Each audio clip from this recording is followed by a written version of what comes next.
First of Yeah. all, Schalk, thank you so much for agreeing for an interview. I Thank you, know, man. no, it's a real honor. We've really we've struggled to get all the timing in line. So I was rushing here over from foodie/Aussie rugby, and Yeah, yeah, yeah. trying to make it in time. So I've got the kids running around the house there, so I can't do my interview where I normally do it. So I'm just Okay. plucking here right on the floor. Okay. Yes. So, anyways, first of all, happy birthday for tomorrow. Thank you. Yeah. A 32. How does it feel? I can't remember. It feels the same, to be honest. I can't look. Yeah. Everyone told me the moment you hit 40, you're gonna feel older the next day. I thought they were lying. I literally sprayed my back the day after I turned 40, and I was crooked for like, I think a week before things started getting to normal. I actually started getting worried. So I do miss my 32s. Yeah, obviously, it's not ideal to have your birthday on the other side of the world when all your friends and family are in a different country 8 hours behind. I mean, I'm already 8 hours into my birthday and then they haven't even woken up. So, yeah, but I do have the people who tour me here in Australia are going to take me out for dinner.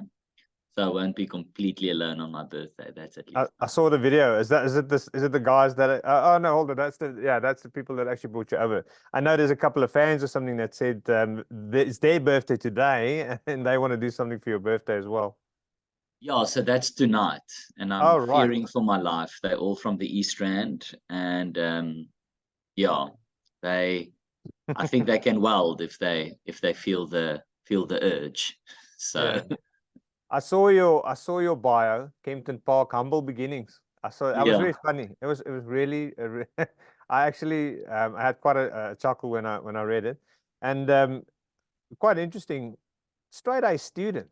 I mean, come on. yeah, I've yeah. got an A for history, which I was quite proud of. Not that it does you much for in the future when you start working. I mean, I also got an A for history, but my dad was the history teacher, so maybe there was a bit of nepotism. Cog, tell me a bit about your show. You've been in Melbourne for how long now? You're basically a month, eh? I mean, the festival's 3.5 weeks. It starts on a Thursday, then you do the weekend, Thursday, Friday, Saturday, Sunday. And then after that, you do 3 weeks with just Mondays off.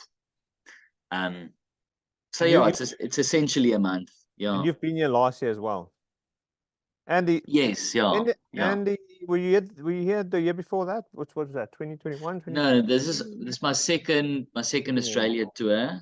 Yeah. Um, Pretty much doing the same circuit as last year.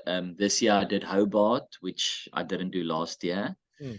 Um, and yeah, no, it's especially in a place like Melbourne where I'm spending majority of the tour because it's such a long festival.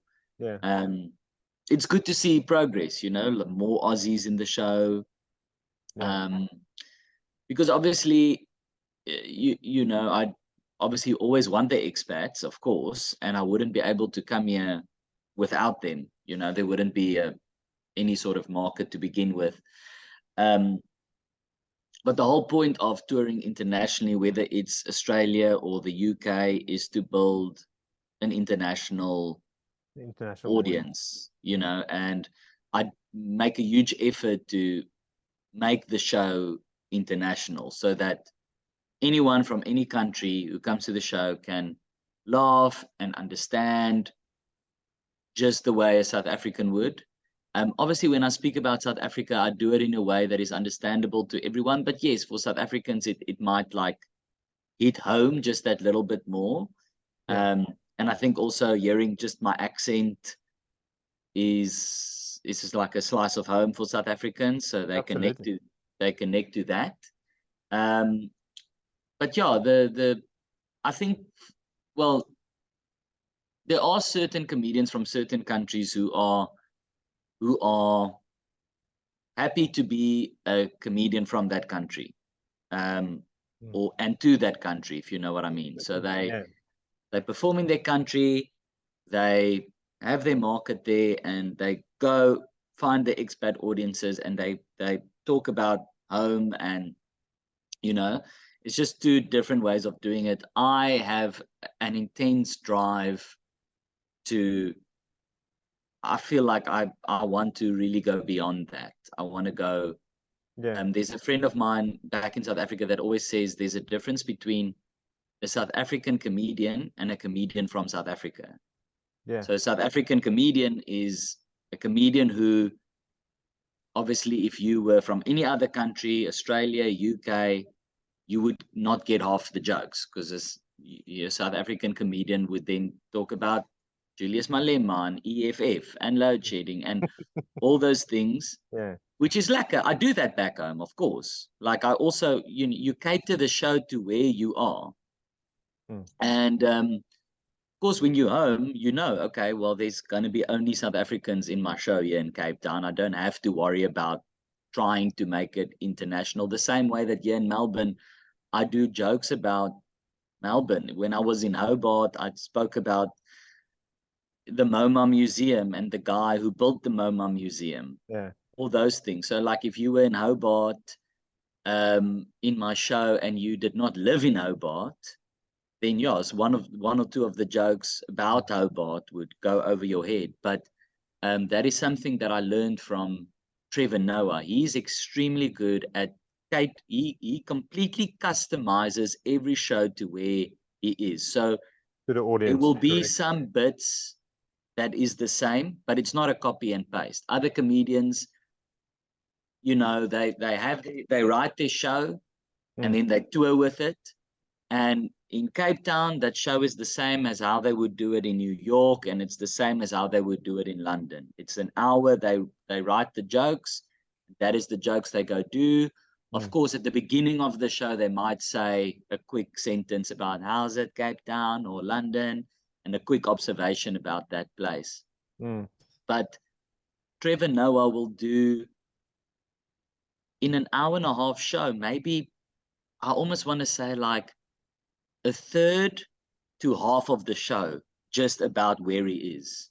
Yeah, and it'll only be for reference. So what I've noticed about his last couple of shows, he would he's in America, so he's obviously talking about police brutality and all those sorts of things, and he's making it funny. But then he would do a comparison with, say, South Africa, which is the knowledge, obviously, that he knows, and he falls back on it. But it's never South African. It's always in a way where the international audience understands it, and he does that really well. I mean, the guy's practically a genius. So no, I know exactly what you're talking about. Yeah, so that's just the subtle difference. Like, Trevor is a comedian from South Africa. Anyone from all over the world can go to his show and enjoy it. I mean, he performs in Germany. He just performed in India. I doubt that there were. Yeah, I doubt that there were many South Africans in his show in Mumbai. Oh, absolutely. But he just has found a way to. He can make them laugh as much as he can make us laugh back in South Africa, and I feel like I have this drive to do that as well. So, that's why I come as part of the comedy festivals here, because it gives me way more exposure to an international audience. If I only wanted to perform to South Africans, I mean, I could come any time of the year. The South Africans who know me here that want to come to the show will come, whether I come in April or whether I come in November. But obviously, because it's part of festivals, you get on a lot of lineup shows. You do gala shows, like in the Sydney Comedy Festival. I'm doing 3 gala shows, and those are on big venues in theaters of 1,000 seats, 500 seats, and every time that's boom. Those gala shows are obviously full of Aussies. Every time it's boom, 500 people that now have seen me that have never seen me before, 1,000 people that have now seen me that have never seen me before, and that's the only way to build that audience, And also last year I took my Sydney show, I recorded it in Sydney. I put it on YouTube, now posting the clips one by one on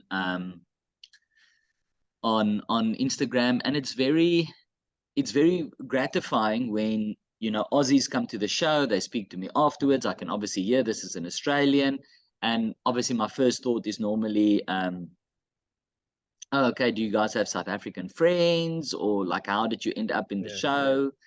And then they will often say, no, we saw that clip that you posted, it sort of got shared, and we saw that clip that you posted about Australia, about whatever observation, the parrots in Australia. And yeah, we decided that was a funny clip, so we bought a ticket and we enjoyed the show.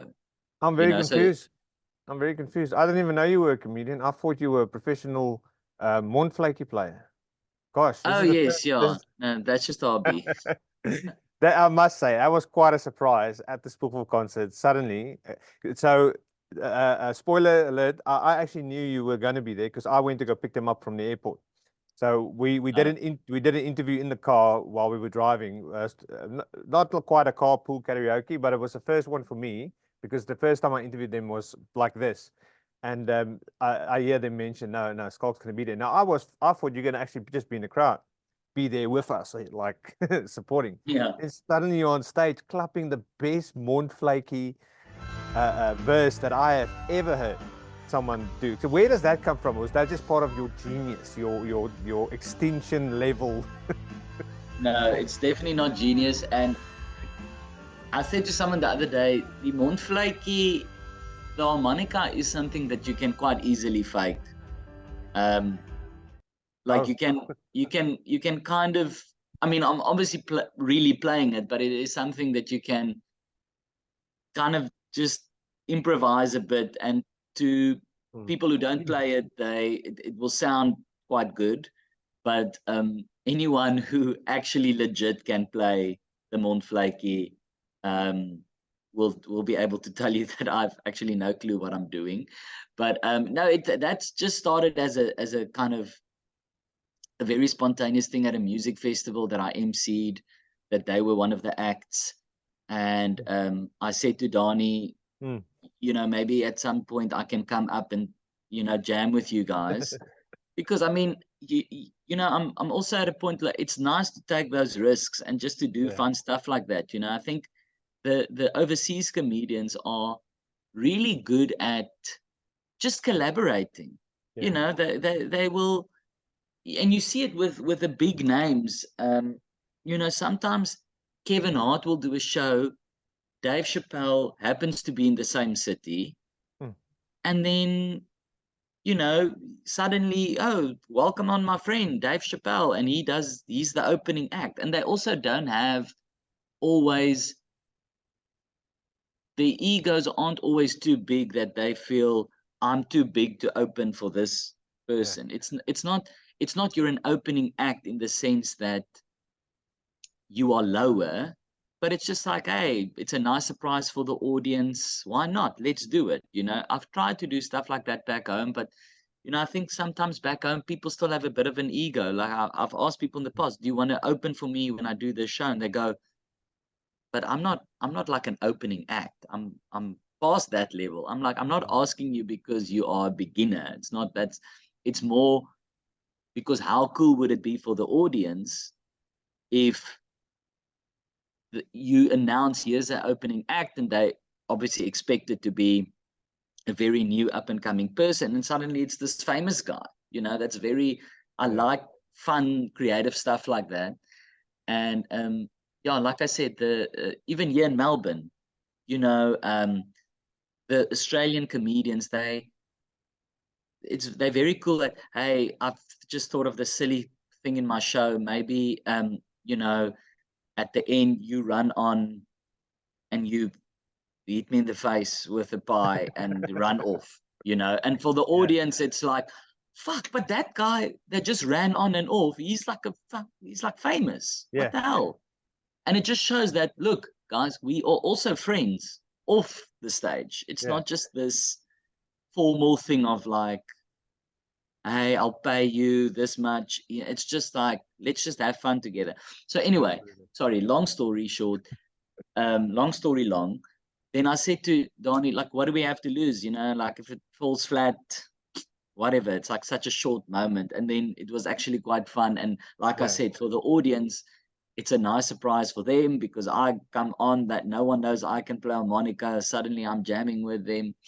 And then it just became a thing that we do all the time in South Africa when you know, when we happened to be at the same place at the same time. I knew about a third of the audience at the Spoof show, and everyone loved it. Everyone went mad crazy, and I'm still getting Oh no. photos on the Oorsee app where the people are sharing your bit on the actual app itself. Yeah, Do you yourself know, a it's like, favor, you download the app, or if you want to just see what it's about, go to the website oorsee.com. You can scroll through it, you can see everything, and yeah, you'll see your face pop on there a few times.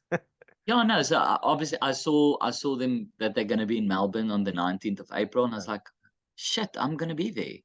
And I messaged him and I said, surely, dude, like we're in Melbourne Yeah, at the same of time. course. It would be stupid to not do it. I Goes mean, without it's, saying.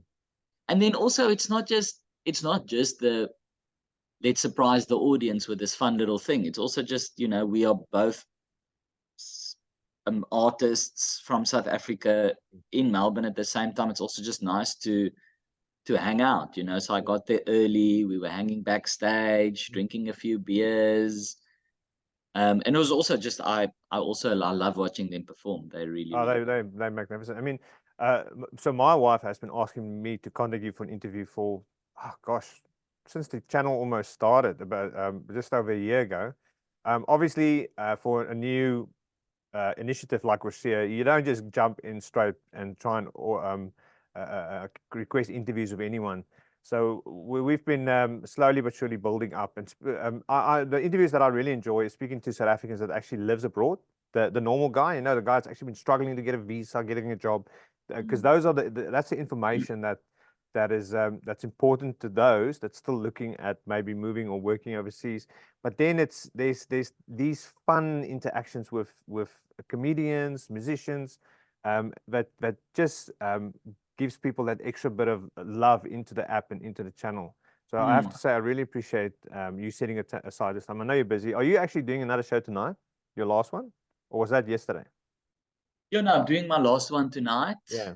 And then my birthday dinner with the East Randers, my birthday party. And another one And tomorrow? and another one tomorrow. Tomorrow is the recovery dinner from tonight's one, I think. And But tell I'm me, also feeling a bit of a scratch in my throat, so I don't think oh, I'll go too hard yeah, just tonight. take Yeah. take it easy. I've got a scratch in my throat, but that's from shouting too loud at the Spoof show. Tell Yeah. me, so you are also doing Sydney after this? You're doing Brisbane? Yeah, so my next stop after Melbourne is Brisbane next Yeah, weekend, 26, 27, 28 love Brisbane. April. I prefer Brisbane. Yeah, Brisbane is a lekker place. I know people think Brisbane is the shithole. I love it there because it reminds me a lot of Durban, and I love Durban back home. Well, I we spend a only lot of spent holidays there. we were on a holiday there in September. We only spent a night in Brisbane. We spent most of our time on the Gold Coast and then the Sunshine Coast. Yeah, I must say, I fell in love with the Sunshine Coast. So much so I was considering moving. We're on a bit of Yeah. a yeah. We're on a hold now because I've got too many things tying me down in Melbourne. But hey, you never know.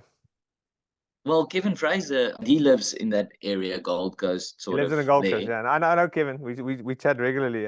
He was. I've done an interview with him a couple of months back. So when the interview started, I tilted my camera upside down, and then he's like, "Well, what's going on?" He's like, "No, I'm down under. I'm in Australia." And it was funny seeing him laugh for a change because he makes everyone else laugh. That's funny. Yeah, he's a great guy. He's a nice guy. Yeah, and then I do Perth on the 3rd and 4th of May. Yeah. I've just added an extra show in Perth, a small, intimate 100-seater show. And then, then Sydney, 4 nights, 2 nights at the Comedy Store, 2 nights at the Concourse Lounge. I think there's only tickets left for one of those shows. But and then I go to New Zealand. I've done shows in New Zealand before, but it was a bit of I was actually there to MC. It was also a music festival that, so it was the Jewels Fantasties and Prime Circle. Mm. And then I was the MC, and obviously an outdoor music festival. It's just you can't do comedy. So then I said to the guys, can you organize me some shows as well? So I did like one show in Auckland, but it wasn't really comedy venues. I would say the one was a restaurant where there was like in Tauranga where it was a lot of noise, people walking around the kitchen shouting like I and think then if you give Auckland a proper chance and do your marketing well ahead of time, you're going to get a good audience. There's a bigger concentration of South Africans over there, and normally when there's a South African act of any sort, they well support it. So I'm yeah. pretty sure if yeah. Yeah, no, so my Auckland shows are doing well. But yeah, this time I'm in also Auckland, I was in a movie theater Mm. which is designed to absorb sound, you know, all the Yeah, carpets and the stuff. So it's not great for laughter. Because yeah, to me on stage it just sounds like the yeah, laugh is like ha ha. yeah. It, you know, it doesn't have acoustics. But yeah, this time in Auckland I'm in a nice theater. Well, all the venues are nice theaters, and Christchurch as well. Um so yeah, I'm very excited for New Zealand because last time was very in and out. Yeah. Christchurch, and then we were like in Wellington for one night, and then Auckland. Mm. So I didn't really get to experience New Zealand. I feel well Yeah. because it's just too short if you're there for one night in one place. So this Mm. time I'm in Auckland for a week. I'm in Wellington for a week, so gonna get a nice overview of New Zealand. I'm very excited. I'm very sorry for missing all of your Melbourne shows. This is my third interview this week. It was Demi Limur earlier on Tuesday. It was Spookvolf on Wednesday or Thursday. Thursday. It's you today, Bobby van Jaarsveld Tuesday. It's a packed week because I've got the marketing Yeah, zoo in Amsterdam also booking interviews for me. So yeah, but next year I'll be sitting way up front, and maybe if you need a lift from the airport, let's do a like a little carpool karaoke show. We'll sing a couple of lekker. songs. You tell a couple of jokes. Who knows? You never know what's going to go. I know Jevels and Franco and them are also looking coming next year March. So maybe that's also something to plug into. Um, Nice. so you say it's so just for the audience. Let's say help us with the dates again. So tonight's your last show in Melbourne. Then the next show is Brisbane. So Um, Brisbane, 26, 27, 28 April, yeah. Perth, 3 and 4 May, and Sydney, 9, 10, 11, 12 May. But And all my tickets on schalkbezuidenhout.com, that's the yeah. easiest to just go on there and We'll put it see. we'll put it here somewhere in the screen there, yeah, so they can so they can find it. Now, interesting. So you're doing Sydney after Perth. Normally Perth is the last stop, but that's probably because you're doing New Zealand last, actually. Ach yeah, I mean, the comedy festivals and stuff, the scheduling, it doesn't Ah, always work out in terms of like what is the shortest flight from here to there. And like I said, I purposefully do it in such a way that I go with the festivals because I get I get onto gala shows, I get onto club shows to get more exposure to an Australian audience. yeah, So yeah, sometimes there would, I guess, always be a more efficient way to do it because I'm also going from Melbourne to Sydney, then to Brisbane, then back to Sydney, then to Perth, then back to Sydney.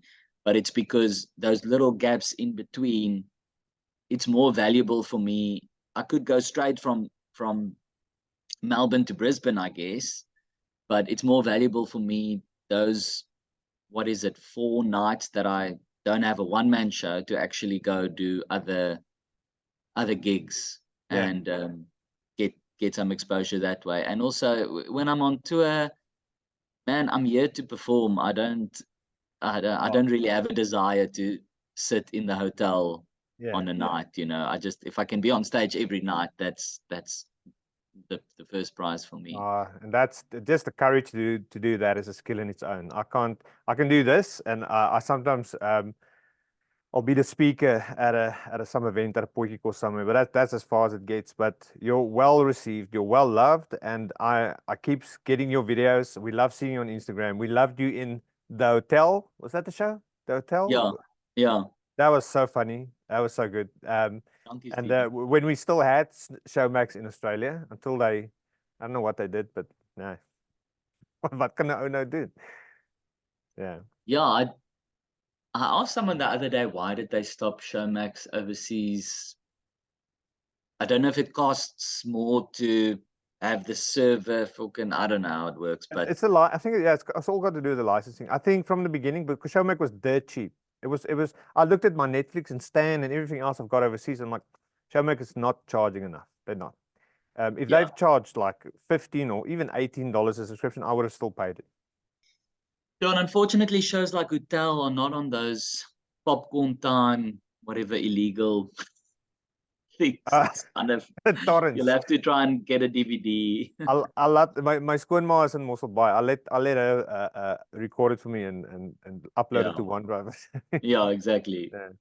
Schalk, thank you so much for your Okay, time. thanks, Steven. You have another show tonight. Yeah. I wish you all the best. And yes, we'll get this video out maybe tonight or tomorrow sometime and see if we can get a bit more awareness going for your other shows. Lekker. Thank you. Have a good evening. Cool. Cheers. Cheers. Bye-bye.